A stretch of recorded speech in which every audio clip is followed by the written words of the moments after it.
Hello and welcome to the Ice Guys. This is the show that takes you into the world of the National Hockey League. Every game, every day, from a betting perspective. With pro sports handicappers, Ian Cameron, Alex B. Smith, and various guests from the world of hockey and sports betting. And now, here's your host, Ian Cameron.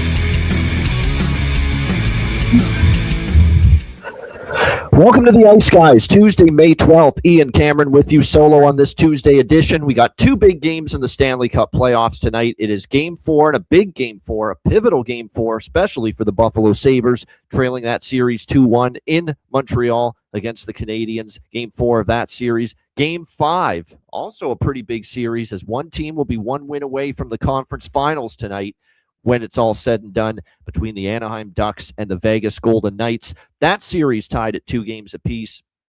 Before we get into recapping the one and only game last night in the Stanley Cup playoffs, we do want to remind you that we have not one but two back-to-back nights of Patreon-exclusive live betcast action taking place this week. We've got tomorrow night, Wednesday, May 13th, 8 p.m. Eastern, for Game 5 between Colorado and Minnesota. Looking forward to that. And then we're back with you on Thursday night, May 14th at 7 p.m. Eastern for Game 5 between Montreal and Buffalo. So back-to-back live betcasts, Patreon members only the next 2 nights. So make sure you get on board. Again, patreon.com/iceguys, $10 per month. Get on board. We've got back-to-back betcast nights for our Patreon members tomorrow, Game 5, Minnesota, Colorado, and Thursday, Game 5, Montreal, Buffalo. So make sure you get on board, just $10 per month, patreon.com/iceguys. Looking forward to those 2 betcasts. Last night, the score was pretty close for most of the game, but the way the game flow transpired wasn't as close as the final score would indicate. There's no question Colorado was the better team last night. They dominated statistically, territorially, shots on goal, offensive zone time, possession, all the main, characteristics of what allows a team to control the flow. Colorado had it last night against Minnesota. And it was one of those games where, I thought Colorado, for, facing adversity for the first time. I mean, not serious adversity. I mean, they were still up 2-1 in the series, but their first playoff loss in Game 3 on Saturday night against Minnesota, and they responded perfectly last night in that one. I thought they were just a much more determined team. They won puck battles. They were excellent defensively. I thought they generated a lot more offensively. They made life much more difficult. I thought it was an easier night for Minnesota to defend Colorado Saturday in Game 3. Last night, it was the other way around. You could see Colorado was just dictating terms the whole way. They outshot Minnesota in every period. 34-21 were the shots for that game. The only Minnesota player that I thought played at a high level last night was Jesper Wallstedt. He was tremendous. I mean, it could have been, oh my goodness, it could have been worse for Minnesota if not for Jesper Wallstedt last night in net. He was absolutely tremendous trying to keep Minnesota in that game. And what's disappointing for Minnesota is, they got that early double minor handed out to Josh Manson for that attempted butt end on Michael McCarron. And that the ruling on that was, why was it not 5 in a game? Because it sure looked like he hit him with the butt end, but you couldn't 1,000. We think he got hit with the butt end, but you couldn't 1,000% tell, 100% tell based on the video evidence. There was certainly an attempt, and apparently that's what they determined. That yes, there was definitely a clear attempt with the butt end of the stick from Manson to McCarron, but there's not that 100% totally conclusive shot of him actually getting hit with that butt end of the stick. So that's why it was a double minor as opposed to the 5 minutes in a game. But nevertheless, they capitalized on it. They got the Danila Yurov redirection, 1-0. And you thought at that moment Minnesota was going to build on it. Crowds into it. This could be trouble for Colorado. Couldn't have been further from the truth, because even though they got out of that period up 1-0, Colorado dominated after that. And again, if not for Wallstedt, it's the only reason it was 1-0 Minnesota after the first period last night. But then again, Colorado kept on pressing, and they got the Nazem Kadri had a hell of a game last night for the Colorado Avalanche. He got the power play goal to tie it in the second period. In fact, there was a lot of the foot soldiers that were very good for Colorado last night. We always think of McKinnon and Marty Necas and Gabe Landeskog, Big Val Nichushkin, players like that. Cale Makar having to carry this team on certain nights. No, it was all their depth that shone through last night. Kadri getting a power play goal. Ross Colton giving them a 2-1 lead early in the third period. Nico Sturm. And by the way, one of the best plays of that entire night was actually Sturm from Quinn Hughes on the tying goal for Minnesota 2-2. What an unbelievable pass that was by Quinn Hughes. Are you kidding me? Sauce, almost like a no-looker, too. Sauce backhand right on the tape of Sturm's side of the net. No chance for Blackwood to react in time. It was just an outstanding pass. But unfortunately, and again, you thought, oh, here's Minnesota's 2-2. They're going to steal this game maybe. But no, we have Parker Kelly. That's right. Yes, another bargain bin special. We didn't go 2-0 last night because we also had Vladimir Tarasenko. He did not score, but we did cash at least another, and that's profit going 1-1 with these bargain bin specials, as you know, because they're both big plus money. Parker Kelly plus 800. What a price that was. I just had that feeling because you saw in Game 3, he actually had a couple of chances in Colorado's loss against Minnesota a few days ago. And certainly he found the back of the net last night. It was a great shot, passed and a quick shot. I think it took Ballstat by surprise to give Colorado the 3-2 lead, and then they put it away with a pair of empty net goals in the last 33 seconds. Nathan McKinnon and Brock Nelson also with an empty net goal. And I had a sprinkle on Nelson to score, so I'll take it. Brutal if you had the under, by the way. Terrible, terrible beat. Awful beat. I feel bad for those folks. I really do. 1-1 going into the third period. That game was 1-1 5 minutes into the third period. And you can't cash under 6.5. That's brutal. That's terrible. Bad as it gets. I mean, that's just whoa, rough. You're going to have a hard time putting that one aside when it's all said and done. If you had the under in that game, that's tough to move past a loss like that. You deserve better. But certainly Minnesota didn't deserve better. They got what they deserved. They were outplayed, and Colorado takes a 3-1 stranglehold of this series as the scene shifts back to Ball Arena in Denver for Game 5. And it was great to see that. And I actually cashed a live bet in game. And for those of you that follow me on Twitter at Bobano Bets, you saw it as well. I actually grabbed a piece of Colorado team total over 2.5 at plus 240 early in the third when it was 1-1. And the thought process is, and I kind of want to get this thought process in your minds as well. If you see a tie game in the third, one team is carrying play, you can see they're getting a ton of chances, and it could just be a matter of time in that third period before they put one in and find the back of the net. You can often take, a live team total like I did with Colorado over 2.5 plus 240. Let's say the game's 2-2. You could probably at that moment in the game, early in the third, if it's 2-2, you could take a live team total over 3.5, at a pretty good plus price at that point in the game. And you're banking on that team finding the back of the net and hoping that, you get an empty net goal as well to put them over the team total. In this case, they got it to 2-1. I was on over 2.5 live with Colorado. Minnesota tied it. I didn't love that because I was worried that, oh my gosh, maybe this goes to overtime and Minnesota wins in overtime. I thought it maybe needed Colorado to win in overtime now to cash that bet. But the bottom line is, if you're going to take a bet like that in a tie game early in the third and that team takes the lead, unless the other team ties it, you go to overtime and you lose in overtime. You got multiple pathways to cash that at a very, very nice price. It could have been 2-1 Colorado. Maybe Minnesota doesn't tie the game, and then you've got that time in the last 2 minutes for you to get at least one empty net goal to still win that bet. So, like I said, that is definitely something that to just keep in mind. If you see a tie game, but one team is really carrying the play, looks superior, jumping in at that moment with a live team total is not a bad option. All right, let's go to tonight, and we'll break down the two games here on this Tuesday night. We'll start with Buffalo and Montreal. The atmosphere and the environment at the Bell Center, I mean, insane.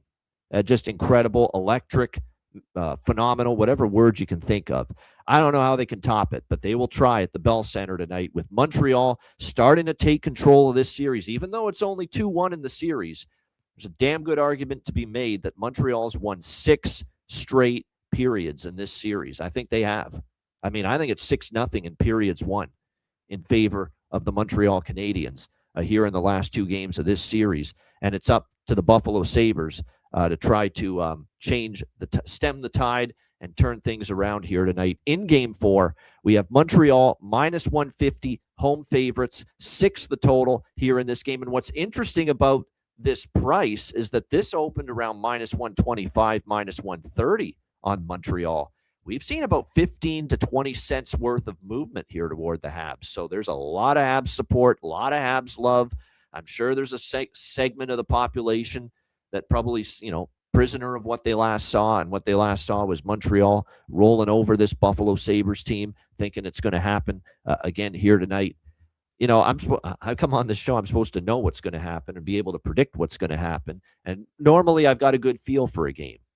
Like I had a great feel for Anaheim in Game 4 on Sunday night. I loved Anaheim in that spot.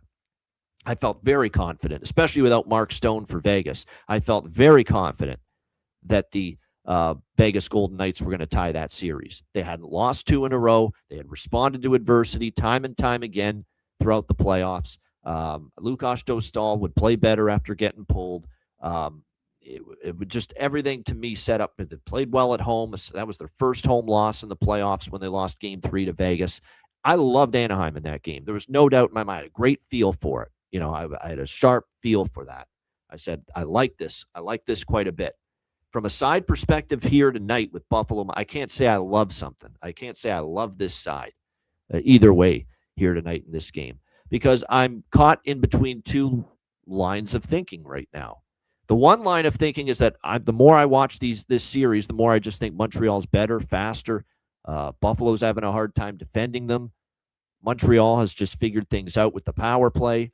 They're getting superior goaltending right now from Jakub Dobeš versus Alex Lyon. And, of course, we'll get to it in a moment. Buffalo making a goalie change. Ukko-Pekka Luukkonen picked a pack of pickled peppers, is going to get his first start of the series here tonight in Game 4. And part of me just thinks Montreal just looks flat out better right now.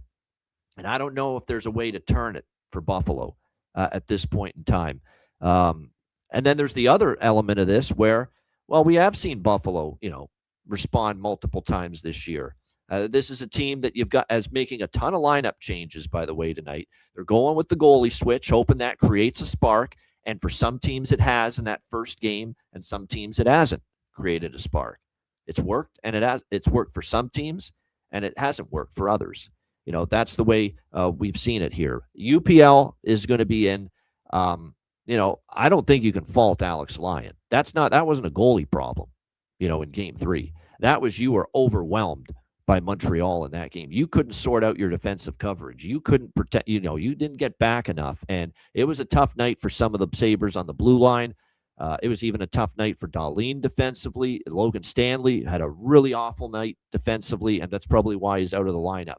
Now, it's not only UPL in for Buffalo. There's other lineup changes as well. Luke Schenn is going to draw in on the blue line, replacing Logan Stanley. So that's the one change on defense for Buffalo here tonight. And entering the lineup up front. Now, we'll get to these 2 changes. One I like, one I don't like. Up front, in comes Konsta Helenius.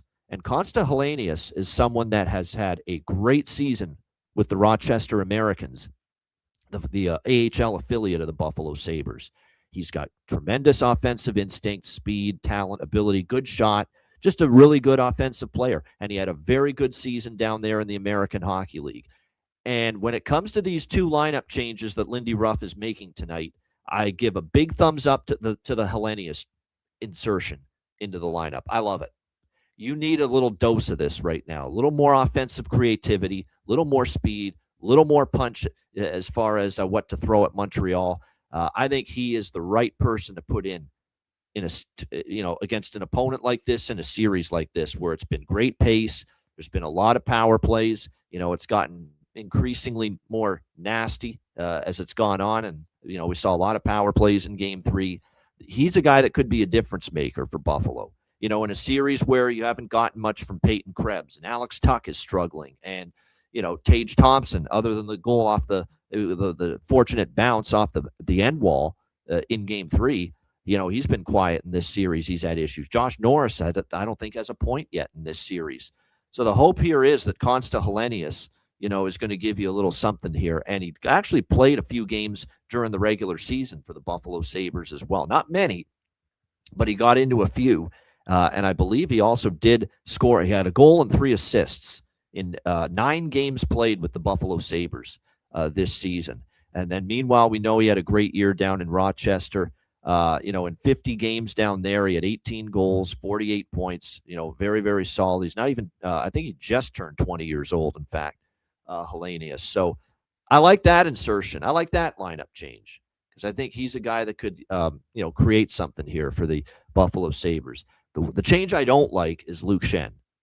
And I know Lindy Ruff addressed this earlier today saying, well, Luke Schenn's just, he's going to settle us down. We need someone to settle us down and, keep everyone calm on the bench. And he's got this immense amount of playoff experience and veteran experience and all that. And just, it was word salad from Lindy Ruff talking about this and that and all the intangibles that Luke Schenn provides. I'm going to give a little dose of reality. And I like Len. Look, Lindy Ruff's done a phenomenal job. I don't doubt that.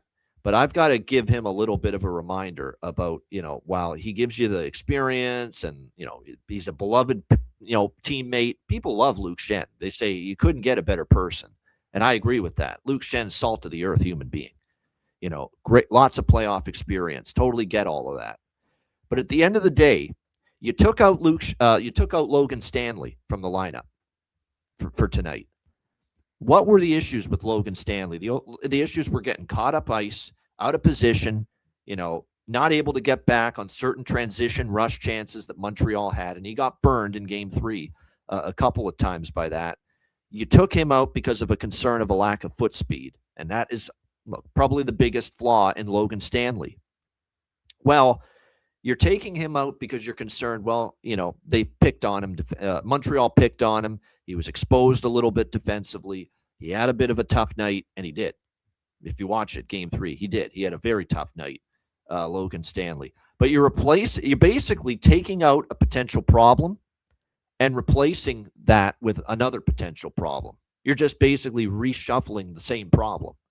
Luke Schenn's not a great skater. He never has been. He wasn't drafted first round because he's a phenomenal Bobby Orr, Ray Bourque type skater from the blue line, Paul Coffey type skater.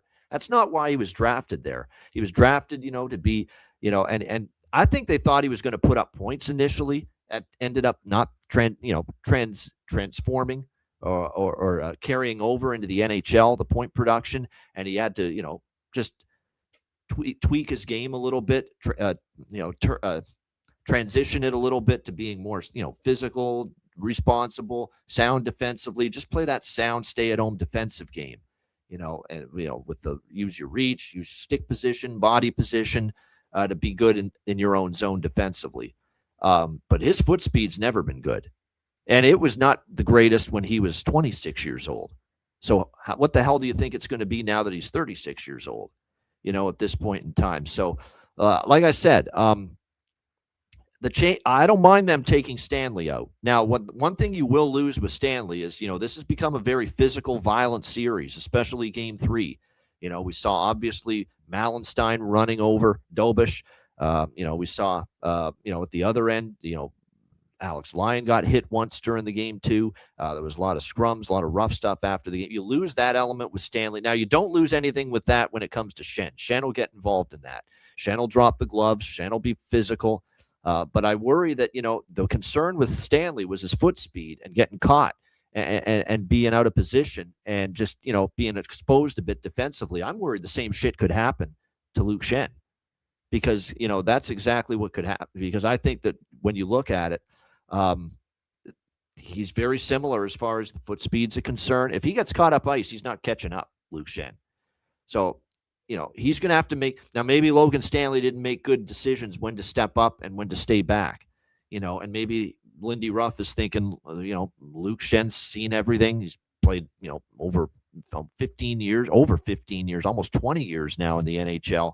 He's seen everything, but at the end of the day, you're taking out a player that had foot speed issues getting caught, issues out of position, and Luke Schenn's capable of having those same issues as far as getting exposed by a team that's just throwing this wave at them like the Montreal Canadiens are. So that's why I'm a little bit worried. I mean, I maybe would have gone for a more mobile option on the blue line to replace Logan Stanley instead of Luke Schenn. But hey, that's the coach. I always say this. I'm not the coach. I'm just giving you my opinion, my thought from watching it. I'm not the coach. Lindy Ruff is. So, at the end of the day, he's making the decision, and he's put Luke Schenn in. So I like the Hellenius switch. I like him being in the lineup more than I like Luke Schenn being in the lineup. For Montreal, it's going to be status quo here tonight. I don't think they're going to have anything as far as lineup changes here tonight, with a winning lineup, obviously. And, of course, Jakub Dobiš continues to be great here in this game. So the way I'm going to approach this game is, first of all, primarily two bets here for me in Game 4 tonight. Over by Fecta. If it ain't broke, don't fix it. I just don't know if this series is built for a low-scoring game. I really don't. Every game has gone over in the first period here in this series. 3-0 to the first period over between the Montreal Canadiens and Buffalo Sabres. Now, we have seen an adjustment in the total. 5.5s are gone now. 6 is the best we can get here as far as this game is concerned. But we have not seen a game between these teams fall below 6 goals in this series yet. And not to mention, 12 of the last 13 meetings overall, regular season and playoffs combined, between the Sabres and Habs, 12 of the last 13 have had at least 6 goals. So, and plus, look, UPL to me, if you look at his numbers, they're not as good as Lyon. You look at his advanced numbers, goals saved above expected, goals saved above average. Those numbers in particular are not as good as Alex Lyon's for Ukko-Pekka Luukkonen. So the hope is the goalie change sparks them. Is the goalie going to play at a level that Alex Lyon gave you for a decent chunk of these games going back to the Boston series? He's capable of it. He certainly is. But like I said, it's his playoff numbers in particular have been spotty here for Ukko-Pekka Luukkonen. So like I said, that's concerning to me. I like first period over 1.5. I like full game over 6 as well. Now, there are still 6s. Some books have 6.5, but there are still 6s out there at several books. So find the 6 if you can. I like over by Fecta. And as I mentioned, I could see this game going one of two ways. Montreal's just going to roll offensively. UPL's not going to be that spark. The Buffalo Sabres are still going to have defensive issues against them that they can't fix. That's just Montreal has cracked the code offensively to how to beat this Buffalo team. And there's no sugarcoating it. Buffalo looked horrific defensively in Game 3, running around, hanging on. I mean, if not for Lyon, like I said, it could have been worse in Game 3. But the other element of me says Buffalo is a team that's had a terrific season. They do have veterans that know they have to play better. Zucker, what's he done? Tuck. Thompson's got to step it up, although I think he's hurt. They're not going to go down without a fight. So I'm going to go about this two different ways. I'm going to take Buffalo plus 132, best price out there. Again, teams off a 4-goal loss or a 4-goal or greater loss, 4-goal or greater margin of defeat in the playoffs. They're actually 98-65 long-term in their next playoff game. So that angle says to take Buffalo. Now, I am taking Buffalo, but I am also taking Montreal team total over 3.5 at plus 115 is the best price out there. So I've got Montreal team total over 3.5 plus 115. I've got Buffalo money line plus 132. My goal is hit one of them, get a little profit, move on. That's it. And I think it's a decent approach. It is. It's a decent approach for me with that, especially with both of them being plus money. You get plus 132 on the money line with Buffalo. I can get Montreal team total over 3.5 plus 115. And a reason why I like these two approaches too, both at plus money, is because I think if Montreal wins, they're scoring 4 at the very least. I don't think there's a scenario where Montreal wins 2-0, 2-1, 3-1. Maybe there is, but I think if they're going to win this game, they're going to score 4 goals once again. And keep in mind, too, about Montreal, the 2 wins in this series against the Sabres, 5 and 6 goals, clearly exceeding, getting to at least 4 goals between these two teams. And another thing, too, about Montreal, if you go back into December of 2024, the Montreal Canadiens have beaten the Buffalo Sabres 7 of the last 10 meetings. And in all 7 of those victories, guess what? They've scored at least 4 goals. There you go. 7 straight times in which the Montreal Canadiens have defeated the Buffalo Sabres. They've scored at least 4 goals. So this is a sound approach. It's plus money both ways. Either we get a Buffalo win and this series is tied, or in my opinion, I think we get a Montreal win. And if we get a Montreal win, I think we're getting at least 4 goals out of them. It's, it's in what is a very tough game for me to go back. I'm going back and forth on it. Part of me says Buffalo's better than this. They're better than what we've seen in the last 2 games. They're a team of pride. They're a team of character. They are a team that has been punched and been able to punch back throughout the course of the season. That part of me says Buffalo. But the other part of me says Montreal just looks better. They'll just look better than the Buffalo Sabres. And not just a little bit better, a lot better than the Buffalo Sabres here in the last 2 games. So that's why I gravitate as well to that Montreal team total over 3.5. Again, 7 straight times. Each of the last 7 wins that Montreal has had against Buffalo, they've scored at least 4 goals. So that's the approach for me. Those 2 plus money bets, Sabres money line, Habs team total over 3.5 plus over 1.5 first period over 6 full game. As far as props here for Montreal and Buffalo tonight, we've got Rasmus Dahlin, 6 straight games. He's gone over 2.5 shots on goal. And we saw it, obviously, he scored on the power play in game 3 that cut the lead to 4-2. I think you got to look in that direction. Josh Doan has gone over 1.5 shots in 4 straight. Too pricey, though, for me at minus 190. Nick Suzuki, over 2.5 shots on goal in 4 straight games. Alex Newhook, you got to keep betting his over 1.5 shots on goal, minus 120. I mean, he's crushing these numbers every single game. He has been absolutely phenomenal. Betting him to score a goal again, that's for damn sure. How can you not?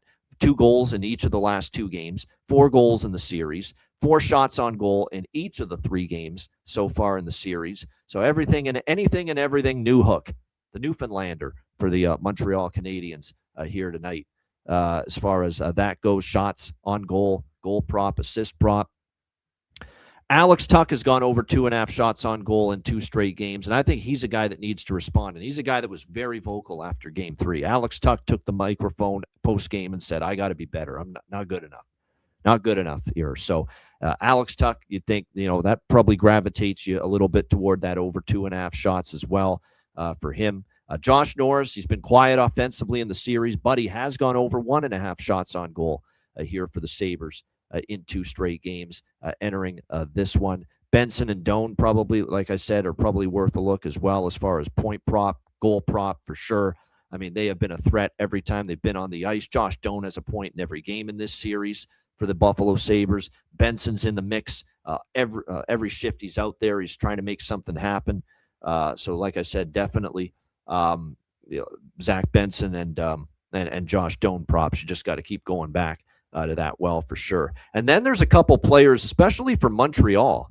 Philip Deneau, who actually maybe you could argue got robbed of a goal in game 3, and poor Alex had Philip Deneau as a bargain bin special. It looked like he had scored, but the goal was called back. He's gotten a point in 2 straight games for Montreal, and his point prop is like plus 240, 250. It's a great price. Why not? The depth is showing up for Montreal here in this series. Jake Evans, he's got points in back-to-back games. His point prop is plus 230 here tonight. Outstanding. So you're talking about some serious value with some of these depth players. Bolduc's another one. Bolduc, of course, scored in the last game just to get a point. It's over plus 200 here tonight for Zach Bolduc. So you're getting absolutely outstanding value with, again, don't be scared to take it. This is clearly, we have seen in these playoffs, Montreal does not need Cole Caulfield, Nick Suzuki, or Juraj Slafkovsky to carry the load offensively, because Bolduc has stepped up, Tuch has stepped up, or Doc, there's another one, Kirby Doc. His point prop might be worth a sprinkle, but Doc, Philip Deneau, of course, has had points in back-to-back games, to Alex Tessier, Zach Bolduc. Like I said, these depth guys and the bottom 6 have definitely been chipping in here for the Montreal Canadiens. So, and it's caused Buffalo certainly their share of problems. And then as far as saves prop, Dobish over 24.5 saves. I could see it here tonight for the Montreal Canadiens. You know what's funny is that early in that game 3, Buffalo, it didn't look like Dobish was going to go over the saves prop in that game, because after the first 2 periods, the shots were 29-18 for Montreal, but Buffalo had a 10-shot third period, and it was enough just to get over that saves number, 24.5 for Dobish, and is what it is tonight. And he had 26 saves in Game 3, so keep that in mind.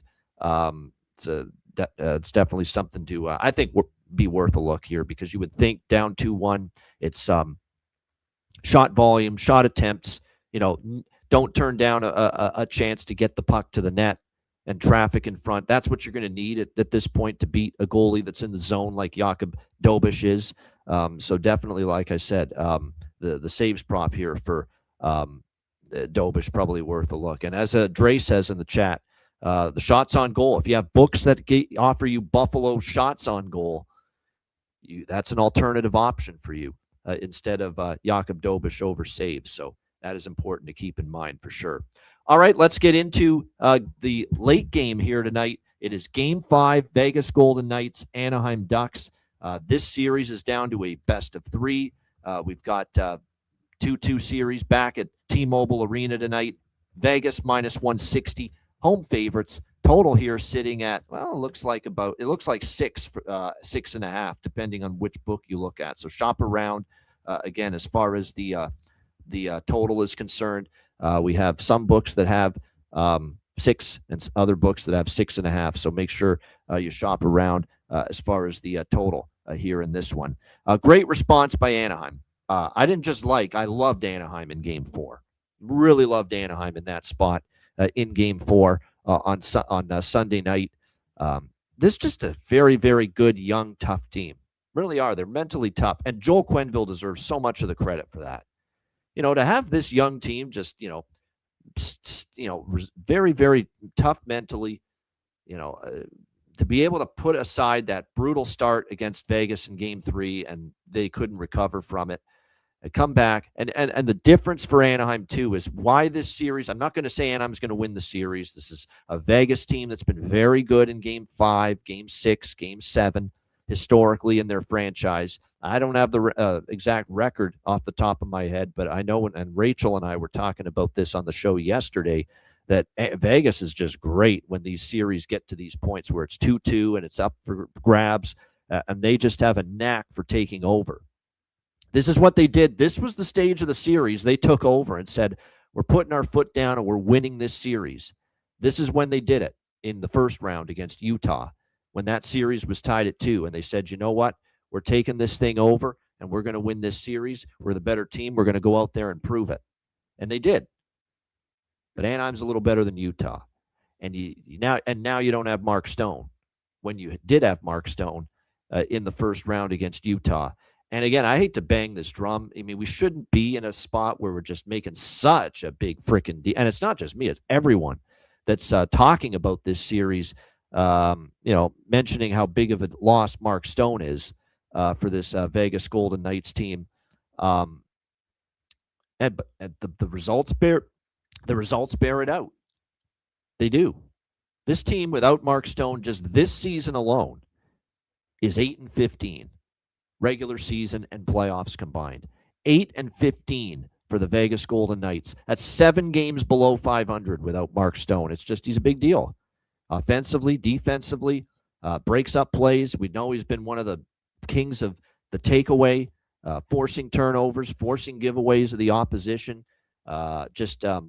Very good defensive instincts as well from him, and you miss it. And I don't think it's a coincidence that first game without Mark Stone, and all of a sudden an Anaheim power play that couldn't do anything, couldn't do jack shit, squadouche, early in the playoffs, comes alive and finally gets it rolling in Game 4. And it had to happen. I talked about it going into Game 4. Anaheim has to get the power play on track. And they did, 2 for 4 on the power play in Game 4. And it was the difference in the game. Because it was still, close game. Vegas only lost 4-3. But at the power play, finally, when it had to come through, it came through for the Anaheim Ducks. So that's going to have to continue to be a big catalyst for them if they're going to win tonight and if they're going to win this series. The power play's got to come through for them. And what's impressive about the Vegas, or that power play scoring 2 last night, or not last night, but 2 goals in Game 4, Anaheim scored more power play goals against Vegas in Game 4 than Vegas had allowed for the entire playoffs before Game 4. Before Game 4, Vegas had allowed just one power play goal for the entire Stanley Cup playoffs. And all of a sudden, here's Anaheim with 2 power play goals in the same game the other night. So this series, start to finish, here's where I'm at with this game. Vegas, we talked about how Anaheim's been great off a loss. Well, Vegas, when you look at, they did lose 2 in a row once. And it was Game 2 at home versus Utah, Game 3 on the road at Utah. So that was their one time when they've lost consecutive games here in the playoffs. Other than that, they've bounced back with a win after a loss the other times. But, I look at this series, 4 games. Vegas won 3-1 in Game 1 in a game where they got outshot 34-22. And I don't think Anaheim played that poorly. I just think Vegas was more opportunistic, and that was, you could make a damn good case, that was Carter Hart's best game of the series in Game 1. Game 2, Anaheim won 3-1. And that game, and the funny thing about that game was, I actually think you could make a case Vegas maybe played just a little bit better than they did in Game 1, but Anaheim still played solid, well enough to win, and they did 3-1 in Game 2, tied the series up. Game 3, which you look at 6-2 Vegas. Oh, they hammered them. Not really. Anaheim, they hammered them on special teams, especially early. But that was 11-8 shots on goal for Anaheim in a first period where Vegas took a 3-0 lead into the first intermission. Yet Anaheim outshot them 11-8. What was the problem? Special teams just killed Anaheim in that first period of Game 3.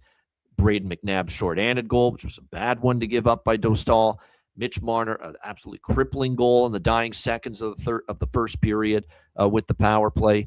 And a game that at 5-on-5 even strength, I thought Anaheim still did a lot of pretty solid things. It just got away from them in that first period. You can't give up. You can't be -2 with all that power play time. And unfortunately they were, or all the special teams time in the first period to be -2 on the special teams battle.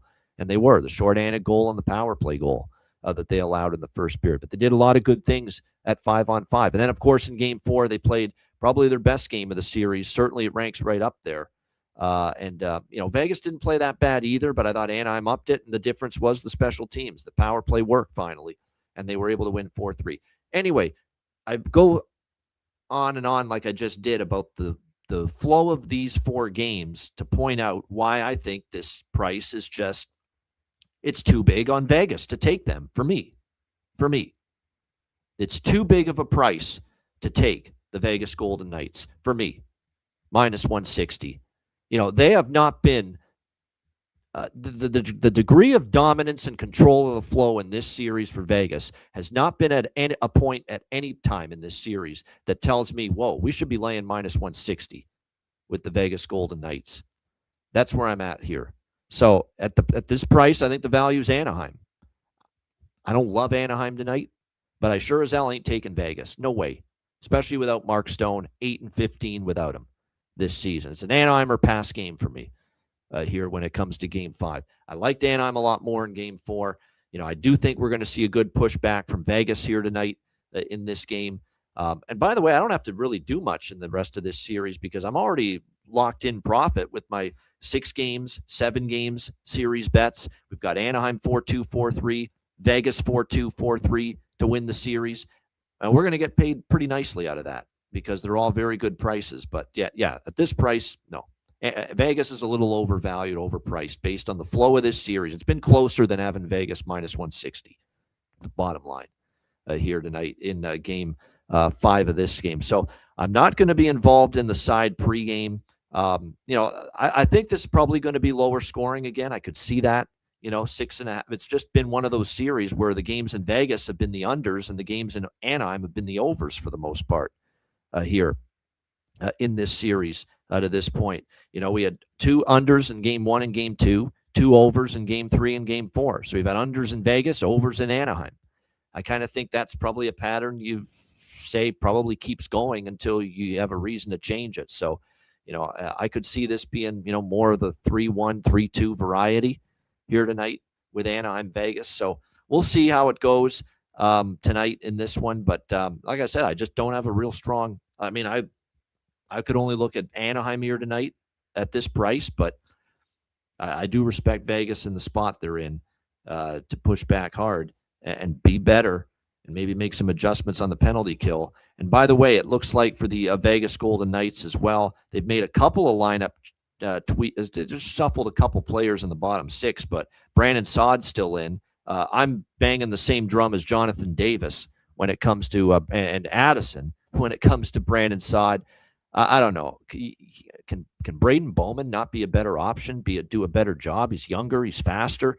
He can give you a little more punch offensively. This is a guy that scored some goals for you during the course of the season. How the hell can he not get in the lineup? Hell, I'd even like Riley Smith to be in right now over Brandon Saad. Give me either of those two guys. You're killing me, Torts. Come on. And look, it's John Tortorella. I mean, he's the coach. I always say that. He thinks he's doing the right thing here, but like I said, not giving Riley Smith. I'd even like him over Brandon Saad in the lineup right now, and I'd certainly like Braden Bowman more in the lineup right now than Brandon Saad for the Vegas Golden Knights. It's skating for exercise. He did actually hit the post, but I don't trust him to finish any of these chances. He's not the offensive player he once was. Yeah, I'm looking at Braden Bowman's numbers, 54 games, 8 goals, 18 assists, 26 points in 54 games for the Vegas Golden Knights throughout the course of this season. What, you can tell me that can't help you? That can't put you in the lineup? So like I said, he should get in here. Now, he's promoted. He was down, I think, with 8. Yeah, that's right. He was playing with the Silver Knights in their AHL run. They just got bounced. So he was called up today. Put him in there. Put him in there, man. Put him in there. He's a better freaking option than Brandon Saad. But hey, like I said, I'm not John Tortorella right now. Yeah, Carter Hart bounce back game. He's capable of it. I'm telling you, he's had a pretty good series overall. Now, Game 4 got away from him a little bit, but I remember Game 1. He was amazing in that game. He was tremendous. He was the big reason why Vegas won Game 1 against Anaheim. You know, he was great in that game. I could see him playing a little bit better here in this matchup tonight. One thing you can do, what I would say is if you want to back Vegas, an alternative option, and thinking that it could be a bounce back for Carter Hart, maybe go toward Anaheim team total under 2.5. You can get that at plus 110. You know, it's certainly better than laying minus 160 because chances are, you know, if they beat Anaheim tonight, it's likely going to be because they neutralize the Ducks offensively here in this game tonight, you know, and so that's just an option to consider. And if you look at Vegas's 2 wins, 3-1, 6-2. So the 2 Vegas wins in this series, Anaheim didn't get to 3 goals. So what I'm saying is if you don't like minus 160 with Vegas, but you like them to win tonight, you could go with the Anaheim team total under 2.5 instead at plus money. Again, in Vegas's 2 wins in this series, Anaheim didn't get to 3 goals. I'm not betting it, but I'm saying if you like Vegas, that's another option you could go with. As far as props for this game here tonight, it's more of a prop game for me. I'm way more invested in props than the side or total tonight. Mikael Granlund, 4 straight games over 1.5 shots on goal for Anaheim's. Jacob Trouba, over 1.5 shots on goal in 4 straight games. Our guy, Kloshev Barbashev, he's gone over 1.5 shots on goal in 3 straight games for Vegas. Killorn's gone over 1.5 shots on goal in 3 straight games for Anaheim. So those are all a bunch of good, you know, shots on goal props. Mason McTavish for Anaheim, William Karlsson, Wild Bill for Vegas. They've both gone over 1.5 shots on goal in 2 straight games entering tonight as well. Seneca, I'm on board with Robert here. He's got it going. Beckett Seneca with a 3-game point streak, a 3-game goal streak. Yeah, and he's been great. Seneca and Houghton. These are the 2 guys as far as goal props tonight. Clear choices. There's nothing even in the stratosphere of what my favorite goal prop is for Anaheim and what my favorite goal prop is for Vegas, other than Beckett Seneca for Anaheim, Brett Houghton for Vegas. It's really that simple. They've been great. They've been absolutely outstanding, both of them, for their respective teams. So, like I said, and he's gotten better and more. I don't want to say comfortable, more confident as this series has gone on. Beckett Seneca as well. And we know what Brett Howden's doing. I have a chance still to cash Brett Howden to lead the series in goals. How about that bet? It's very live at this point in time, Brett Howden. We've got a chance at the very least. Now, Mitch Marner's up there as well. We got to keep him down a little bit, but we're still holding out hope here with this futures bet here. The bet I made before the series started with Brett Howden as far as a series leading goal scorer. What was the price I had on that? 22 plus 2,200 at FanDuel. 22-1 with Brett Howden to lead the series in goals for the Vegas Golden Knights. So, like I said, that is, I'm hoping, I'm hoping that Brett Howden hasn't run out of magic here going into Game 5 tonight. Alex Killorn's a good option, plus 380. That's a pretty good price. And like I said, he's had a solid playoffs overall as far as scoring a goal, that is. Now, did Tomas Hertl, and it's I'm basically was saying at the, down the stretch of Game 4, do we even look at maybe making him a healthy scratch, Tomas Hertl? And sure enough, he scored in the dying seconds to make it 4-3. So I was the ultimate mush there when it came to that. But still, you talk about a guy having trouble with the pace of the game. Tomas Hertl is having trouble with the pace of the game. He's having trouble keeping up. The skating speed's not there. He's having trouble finishing his chances. You are, especially with Mark Stone out, you are just praying, if you're John Tortorella and the Golden Knights, that Tomas Hertl scoring that goal late in Game 4 gets him going a bit, because you need his offense right now, especially with Mark Stone out. Can't always be Dorofeyev. Can't always be Brett Howden, Jack Eichel, Mitch Marner. It can't always be those guys at this point in time. So that's just what you're hoping for, that this guy couldn't buy a goal in almost 30 games. This is his first goal in almost 30 games the other night in Game 4, and you're just hoping like hell that gets him going a little bit moving forward. And again, with Mark Stone out, it's more important you try to get his offense going for the Vegas Golden Knights. As far as shot block props, Noah Hanifin over 1.5 block shots 3 straight games for Vegas. Pavel Mintyukov over 1.5 block shots in 3 straight games. Shea Theodore for Vegas over 1.5 block shots in 2 straight games. Those could be worth a look.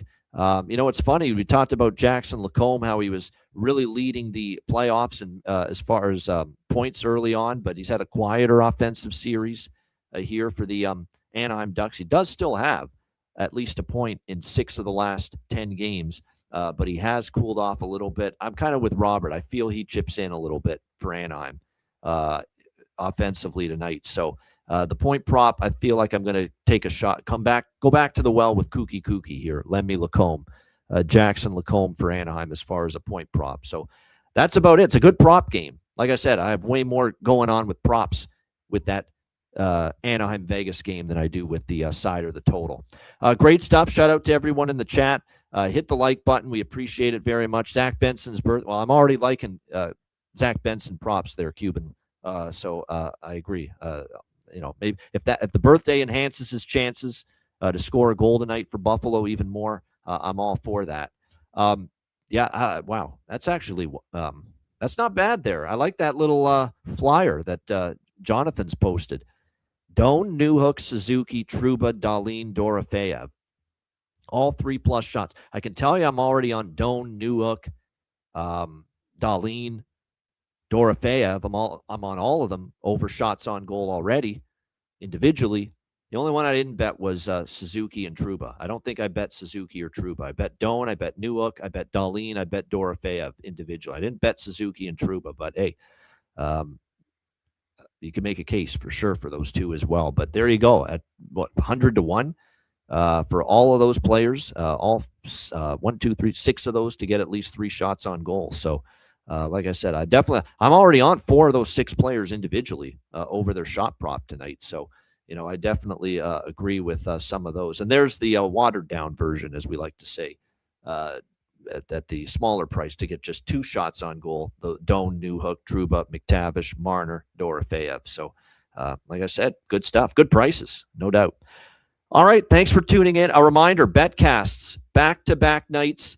We're looking forward to that. Check out wizardsportspicks.com, of course. NHL Stanley Cup playoffs, NBA playoffs, MLB, profitable seasons in NHL and NBA. Make sure you check it out. Daily premium picks, long-term subscriptions. Check out the Wizard Sports Picks YouTube channel too, because there's daily content every single day on the Wizard Sports Picks YouTube channel. So make sure you check that out. wizardsportspicks.com. And of course, patreon.com/Ice Guys, $10 per month. Goalie charts, totals charts, daily betting card, sides, totals, player props posted each and every day on the Patreon page. So make sure you get on board. We've got betcasts exclusive to Patreon members. Tomorrow night, Game 5 with Minnesota, Colorado, and Thursday night, Game 5 with Montreal and Buffalo. So make sure you join us for those two betcasts. You must be a Patreon member to join us for those betcasts. So get on board, just $10 per month. Your membership goes a long way to supporting the show and keeping it going long term. So check it out, $10 per month, patreon.com/Ice Guys. And of course, check out the Ice Guys store. Get your gear and your merch at iceguys.myspreadshop.com. All right. What can we say about the bargain bin special? What is the run now the last 3 days? 5-1? 5-1 with the bargain bin special of the night. The last 6 bargain bin specials that I've given out on the show. Over the last 3 shows, we are 5-1. How can we add to it tonight? And I got 2 more tonight that I'm going to give you. We'll see. Stay tuned for that bargain bin special of the night and best bet coming up in a minute, right after we hear from our great Ice Guys sponsors.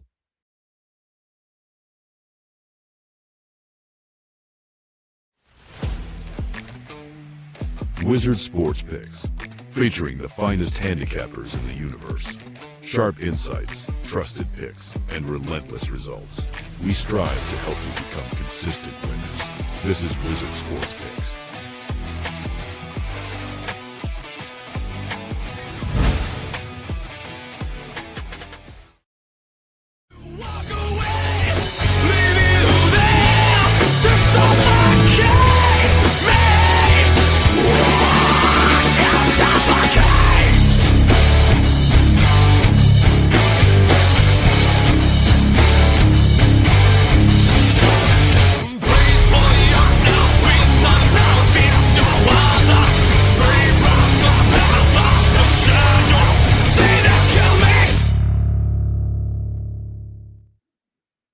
All right, bargain bin.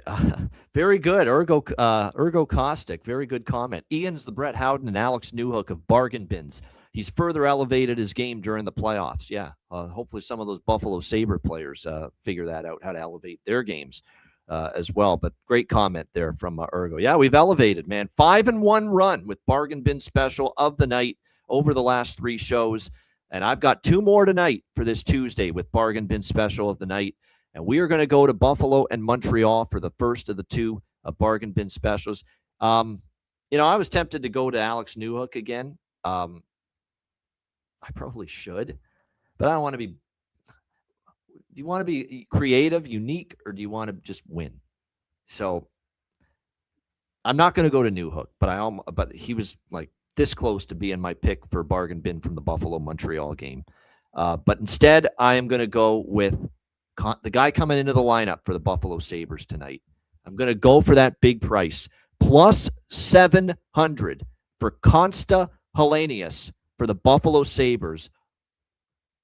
What's that Gary Thorne line with Paul Correa? Off the floor, on the board. Consta Helenius. I think he's going to give them a jolt tonight. Great numbers in the American League. He does have 1 goal this season in his previous time with the Buffalo Sabres. So let's go with Consta Helenius. We're really on a heater with the bargain bin special of the night if this fucking hits. I'll tell you that.